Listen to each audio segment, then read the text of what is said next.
आदरणीय बंधुओं, माताओं व मेरी प्यारी बहनों, राधे राधे। आपका हमारे इस YouTube चैनल पर बहुत बहुत स्वागत है।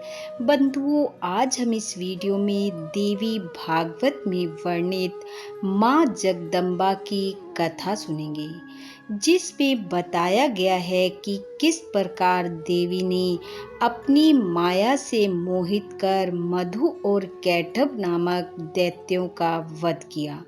माँ जगदम्बा की ये कथा मनुष्य को अपने बाहरी व भीतरी शत्रुओं के आतंक से भय मुक्त करने वाली है।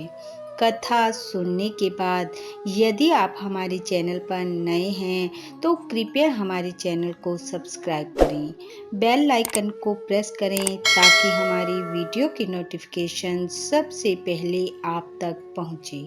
वीडियो को शेयर व लाइक भी जरूर करें। सूत जी कहते हैं, हे ऋषियों, प्राचीन समय की बात है। त्रिलोकी जल मगन थी। केवल भगवान विष्णु शेषनाग की शैया पर सोए हुए थे। तभी उनके कान की मैल से मधु और कैटभ नाम के दो दानव उत्पन्न हुए और देखते ही देखते वे दोनों उस जल में तरुण हो गए। एक दिन वे दोनों भाई आपस में विचार करने लगे कि बिना आधार के ये अगाध जल किस पर ठहरा हुआ है, इसकी उत्पत्ति किसने और क्यों की। इस बात का मन में विचार आते ही वे दोनों आदि शक्ति जगदम्बा की तपस्या में लीन हो गए। उन्होंने अन्न जल बिल्कुल छोड़ दिया और दिन रात शक्ति की आराधना में लगे रहे। उनकी तपस्या से प्रसन्न होकर देवी ने आकाशवाणी द्वारा उन्हें कहा, हे दैत्यों, मैं तुम्हारी तपस्या से अति प्रसन्न हूँ। तुम जो चाहो वो वर मुझसे मांग सकते हो। तब वे दोनों कहने लगे कि हे माँ, यदि आप हम पर प्रसन्न हैं तो हमें स्वेच्छा मरण का आशीर्वाद दें। देवी ने उन्हें वर देते हुए कहा, ऐसा ही होगा। तुम जब स्वयं चाहोगे, मृत्यु तभी तुम्हारे नजदीक आएगी। भगवती जगदम्बा से ऐसा वर पाकर वे दोनों दैत्य अति अभिमानी हो गए और एक दिन जल में विचरते हुए उनकी नजर कमल के आसन पर विराजमान ब्रह्मा जी पर पड़ गई और वे दोनों उन्हें युद्ध के लिए ललकारने लगे। ब्रह्मा जी सर्व शास्त्रों के ज्ञाता थे। युद्ध संबंधी साम दाम दंड भेद आदि अनेकों उपाय उनके सामने आए, लेकिन उन दोनों दैत्यों में वास्तविक रूप से कितना बल है ये वे ना जान सके और शत्रु की शक्ति जाने बिना युद्ध में प्रवृत्त हो जाना ये ब्रह्मा जी को ठीक ना लगा। जब वे दैत्य बार बार ब्रह्मा जी को युद्ध के लिए ललकारने लगे तो ब्रह्मा जी शेषनाग की शैया पर निद्रा मगन भगवान विष्णु के पास पहुँचे और उनसे अपनी सहायता की प्रार्थना करने लगे। ब्रह्मा जी ने अनेकों प्रकार से विष्णु जी की स्तुति की, परंतु भगवान विष्णु की निद्रा न टूटी, क्योंकि उन पर योग निद्रा का पूरा अधिकार था। ऐसा देख ब्रह्मा जी ने अपने मन को एकाग्रचित कर देवी योग निद्रा की स्तुति करनी आरंभ कर दी। ब्रह्मा जी ने कहा, हे देवी, मैं जानता हूँ कि आप ही इस जगत की कारण स्वरूपा हो। हे माता, आप समस्त प्राणियों के अंतःकरण में निवास करती हो।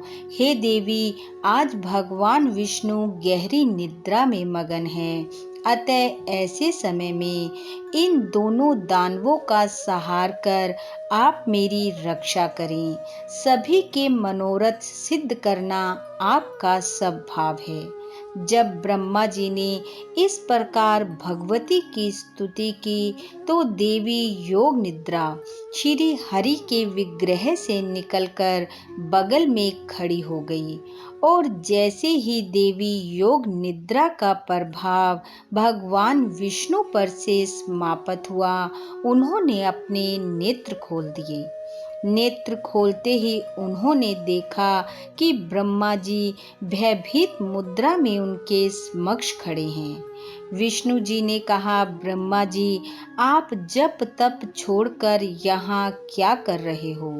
तब ब्रह्मा जी बोले, हे हरे, मधु और कैटभ नाम के दो दैत्य आपके कान की मैल से उत्पन्न हुए हैं। वे मुझे युद्ध के लिए ललकार रहे हैं। उन्हीं से डर कर मैं आपके पास आया हूँ। आप मेरी रक्षा कीजिए। अभी ब्रह्मा जी ऐसा कह ही रहे थे कि मधु और कैटभ दोनों दैत्य वहां पहुंच गए और फिर से ब्रह्मा जी को युद्ध के लिए ललकारने लगे। तब भगवान विष्णु ने कहा, हे दैत्यों, तुम मेरे साथ युद्ध करो, मैं तुम्हारा अभिमान भंग कर दूंगा। सूत जी बोले, हे ऋषियों, जब भगवान विष्णु ने ऐसा कहा तो क्रोधित होते हुए मधु भगवान से मल्ल युद्ध करने लगा। मधु के थकने पर कैटभ आ जाता और कैटभ के थकने पर मधु, और इस प्रकार 5000 वर्ष तक भगवान उन दोनों से युद्ध करते रहे। अब जब विष्णु जी ने देखा कि ये तो पराजित ही नहीं हो रहे, तो वे उन दोनों की मृत्यु के विषय पर विचार करने लगे। विचार करने पर उन्हें ज्ञात हुआ कि भगवती ने इन दोनों को स्वेच्छा मरण का वरदान दे रखा है। भगवान विष्णु अभी ऐसा सोच ही रहे थे कि इतने में मन को मुग्ध करने वाली भगवती योग निद्रा के उन्हें दर्शन हुए। देवी ने कहा, हे हरि, आप देवताओं के स्वामी हो। अब आप फिर से इन दैत्यों के साथ युद्ध करो। अब ये दोनों मेरी माया से मोहित हुए ठग कर मारे जाएंगे। सूत जी कहते हैं, उस समय भगवान करुणा रस से भीग गए। उन्हें देखकर भगवती ने अट्टहास किया और देखते ही देखते उनकी आंखें लाल हो गई और उन्होंने कामदेव के बाणों की तुलना करने वाले अपने कटाक्ष भरे नेत्रों से उन दैत्यों को आहत कर दिया। भगवती की तिरछी चितवन को देखकर दुरात्मा मधु और कैटभ तुरंत मोहित हो गए और वे देवी की ओर देखते ही रह गए।